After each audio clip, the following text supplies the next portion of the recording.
Entre 0 e 9, qual a nota dessa história? Tem coisa que a gente aceita sem questionar porque o coração manda o bom senso calar a boca. A história de hoje é sobre reencontro, sobre uma mentira que durou tempo demais e sobre como uma tarde aleatória de um sábado pode virar tudo de cabeça para baixo. Vem comigo que aqui tem reviravolta. Quem mandou essa história pra gente foi a Letícia, que é a prima da Monique. E para entender essa bagunça toda, a gente precisa voltar 5 anos atrás, quando a Monique simplesmente sumiu. A Letícia e a Monique não eram daquelas primas grudadas, não. Se viam nas festas de família, no Natal, no aniversário da avó, trocavam um oi no bairro às vezes. Aquela relação de prima que é boa, mas que ninguém vai perder o sono se ficar um tempo sem se falar. Então, quando a Monique parou de aparecer no começo, ela não achou ali que tão estranho, sabe? Cada um com sua vida, né? Sim! Só que foram passando os meses, aí passou 1 ano, 2. A família dela foi perguntando, a mãe dela já estava desesperada, registraram um boletim de ocorrência, fizeram um post nas redes sociais pedindo informação, nada. Mas, gente, também 2 anos pra sentir falta de alguém é muito esquisito. A Monique, ela tinha evaporado. Uau!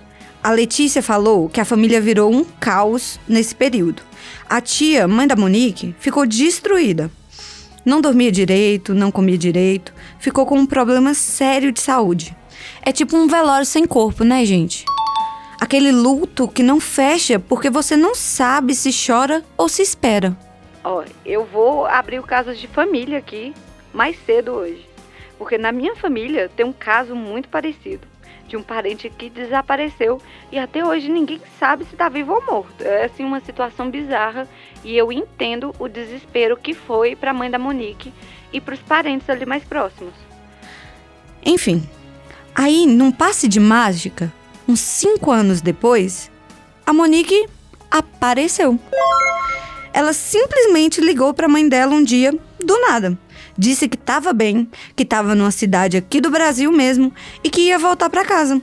A família ficou em choque. Choro, alívio, confusão. Todo mundo foi correndo para receber ela.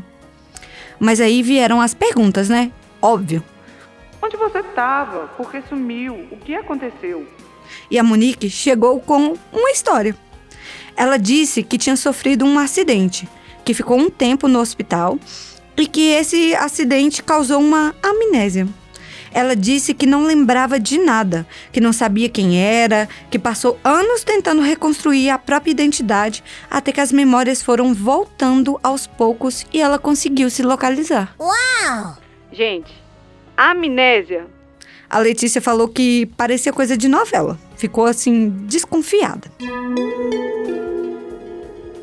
A família, na emoção do reencontro, aceitou. A mãe dela não queria questionar, só queria ter a filha de volta. Então engoliu a história, né? Os outros parentes também foram na onda. Quem vai fazer o interrogatório na menina que acabou de voltar depois de 5 anos? Gente, pra mim, todo mundo da família tava fingindo amnésia também. Pra engolir essa história aí não faz nem sentido. Não teria como engolir uma história dessa de tão bizarra. Ô Letícia, sinceramente, amnésia? Eu perguntava pelo menos cadê os exames, se a gente podia conversar com o médico ali, né, pra entender a situação, né. Ai, prima, deixa a gente conversar com o seu médico pra saber um tratamento pra você, pra te ajudar mais. Cadê o médico? Entendeu? Cadê os exames? Ficou 5 anos no hospital, ninguém do hospital divulgou? Um pouco estranho, né? A Letícia falou que achou estranho desde o começo também. Não ficou falando nada para não criar problema, né? Mas alguma coisa não encaixava. A Monique era vaga demais. Quando alguém perguntava algum detalhe, ela mudava de assunto ou ficava emocionada de um jeito que cortava a conversa. E amnésia ou não, ela voltou diferente, mais fechada, envergonhada de um jeito que a Letícia não conseguia definir direito. Não era a tristeza de quem passou por um trauma, era mais a cara de quem tá escondendo alguma coisa. Mas a vida foi seguindo. A Monique voltou ali a morar com a mãe, foi se reintegrando, arrumou um trabalhinho, foi voltando à rotina aos poucos. A família foi deixando o assunto para trás porque ninguém queria machucar ela com perguntas. E aí, uns 8 meses depois do retorno dela, veio a bomba. A Letícia estava em casa numa tarde de sábado, perdida ali no TikTok, como qualquer pessoa normal, quando caiu na sua For You um vídeo. Era um daqueles perfis de histórias absurdas do Brasil, sabe? Aquele tipo que conta, que pega uma notícia antiga e bizarra e reedita com narração dramática. Eu adoro esse tipo de perfil, eu gastaria horas assistindo. E vocês? O vídeo era sobre uma mulher que tinha sido presa alguns anos atrás por se passar por uma médica numa clínica de estética no interior da Bahia. Sem diploma, sem CRM, nada. Ela tinha forjado a documentação, criado um nome falso e ficou exercendo ilegalmente por quase 2 anos até ser descoberta. Tinha dado errado alguns procedimentos. Alguns pacientes tinham ficado com sequelas. A situação tinha virado um caso de polícia mesmo. A Letícia estava assistindo aquilo meio distraída, sem muito prestar atenção, até que apareceu a foto da mulher presa. Era a Monique. Oi? Mais nova, com cabelo diferente, mas era ela. Inconfundível. Aqui eu não ia ficar tão chocada, gente. Eu, particularmente, eu ia soltar um... Eu sabia! Tinha que ter um caroço nesse angu, eu ia gritar muito alto em casa. O TikTok sempre entregando tudo, né, gente? Você já agradeceu o seu algoritmo hoje? Porque eu iria ficar muito feliz de saber a fofoca completa entregue no meu celular sem precisar sair de casa. Enfim, a Letícia falou que ficou paralisada. Assistiu o vídeo umas 3 vezes. Foi no Google, procurou o nome falso que a prima usava e achou matérias de jornal do interior. Achou até foto do julgamento. Era ela, a prima dela, a Monique. Tinha passado esses 5 anos presa por exercício ilegal da medicina com uma identidade completamente inventada. Ai, agora você deve estar se perguntando: como uma pessoa sem nenhuma formação consegue trabalhar como médica por 2 anos? Boa pergunta. Pelo que saiu nas matérias, ela tinha se virado assistindo muitos tutoriais. Não tô inventando, gente. Aprendeu a terminologia, se especializou em procedimentos estéticos ali mais simples, como botox, preenchimento, essas coisinhas assim, que tem menos fiscalização do que uma cirurgia ou coisas mais complexas, por exemplo. E ela era convincente, sabia falar bonito e a clínica era pequena, no interior, sem muito controle, sabe? Foi funcionando até não funcionar mais. Gente, eu não sei se eu rio ou se eu choro. Tutoriais do YouTube pra se passar por médica. Tá parecendo aquela galera que assiste Grey's Anatomy e finge que fez faculdade de medicina e já quer exercer. Teve um caso de um jovem que fez isso também aqui no Brasil. Ai, gente, como é possível? Mas enfim, a Letícia ficou com aquilo queimando na cabeça o fim de semana inteiro. Na segunda-feira, ela foi até a casa da tia com o celular na mão e decidiu que ia mostrar o vídeo pra ela. E mostrou. A tia assistiu, ficou quieta e chamou a Monique. A Monique viu o vídeo, viu a própria foto na tela e desabou. Começou a chorar, não conseguia nem falar direito. Confirmou tudo.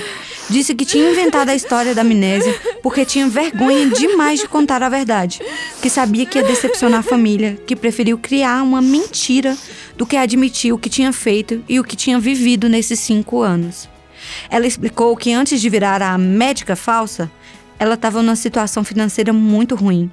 Tinha se envolvido com pessoas erradas e achou que ia ser uma saída rápida. Começou pequeno e foi crescendo, foi se aprofundando numa mentira que ela mesma não sabia mais como sair. Quando foi presa, ficou com tanto medo e tanta vergonha que preferiu simplesmente desaparecer da família até poder voltar com outra história. E aí a família tá nesse lugar complicado agora. A mãe, que ficou 5 anos destruída, sem saber se a filha estava viva, agora sabe que a filha estava viva e mentiu pra ela. Pior, né, gente? Cometeu um crime. A Letícia não sabe como se sentir em relação à prima. E Monique tá lá, tentando reconstruir uma vida depois de tudo isso. Mas, gente, a Letícia falou uma coisa que ficou na minha cabeça e eu não consigo ignorar também. Ela disse que, no meio disso tudo, a gente fica tão focado na dor da família que quase esquece que tem outras pessoas nessa história. E é verdade, porque a Monique não só mentiu para a família. Ela fez procedimentos estéticos em pessoas reais, sem nenhuma formação, sem nenhuma responsabilidade ética. E é bem possível que algumas dessas pessoas ficaram com sequelas. Rostos, corpos, vidas afetadas por uma mentira que começou muito antes da família descobrir qualquer coisa. Sim! Minha nota para essa história, sinceramente, é um 0. Porque eu não acho que a Monique ela foi responsabilizada o suficiente. Quem é que paga pelos danos que ela causou ali nas outras pessoas?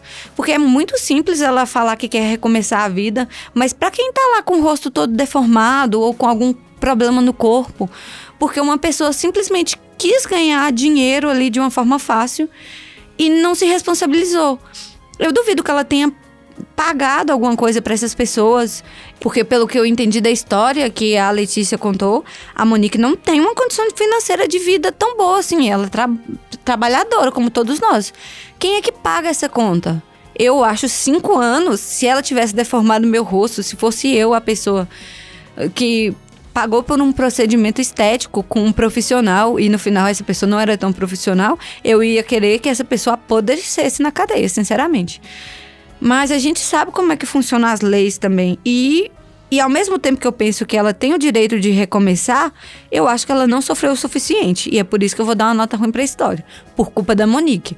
A Letícia é uma ótima investigadora, mas a Monique não merece recomeçar a vida tão facilmente assim. Eu fico pensando, e as pessoas que ela atendeu, gente? Como é que a pessoa tem coragem?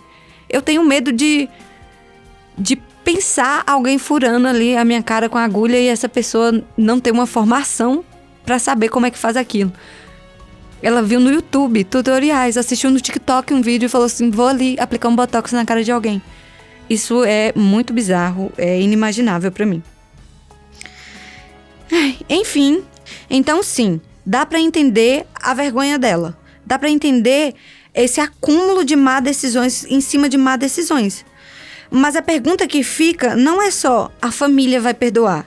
É o que acontece ali com quem foi prejudicado por ela. E nunca vai aparecer nessa história aqui pra contar o lado deles. Porque tem mentira que não afeta só quem a gente ama. Tem mentira que deixa marca em estranhos. Por hoje é isso. Se tiver histórias que queira que a gente conte aqui, mande no entre0e9podcast@gmail.com. Vou repetir letra por letra. ENTRE, número 0, número 9, PODCAST@gmail.com. Beijo e até a próxima. Queremos saber a sua nota. Entre 0 e 9 é uma produção D1 Estúdio.